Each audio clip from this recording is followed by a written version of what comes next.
السلام علیکم ورحمۃ اللہ وبرکاتہ۔ آج ہم فرائض نماز سیکھیں گے، تو شروع کرتے ہیں۔ بسم اللہ الرحمن الرحیم۔ نماز کے 13 فرض ہیں، ان میں سے 7 فرض نماز شروع کرنے سے پہلے ادا کرنے پڑتے ہیں، ان کو شرائط نماز بھی کہتے ہیں، اور 6 فرض دوران نماز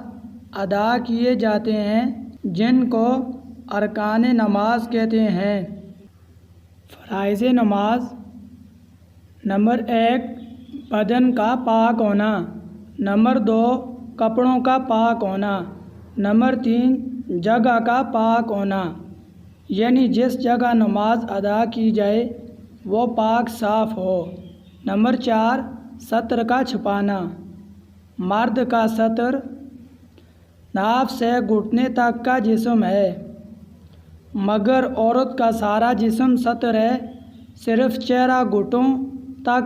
ہاتھ اور ٹخنے تک پاؤں کھلا رہے، نمبر 5 نماز کا وقت ہونا، نمبر 6 قبلہ کی طرف منہ کرنا، نمبر 7 دل میں نماز کی نیت کرنا، نمبر 8 تکبیر تحریمہ کہنا، یعنی اللہ اکبر کہہ کر نماز شروع کرنا، نمبر 9 قیام یعنی کھڑا ہونا، نمبر 10 قرات یعنی قرآن مجید پڑھنا، نمبر 11 رکوع کرنا، نمبر 12 دونوں سجدے کرنا، نمبر 13 قاعدہ اخیر میں اتحیات پڑھنے کی مقدار بیٹھنا۔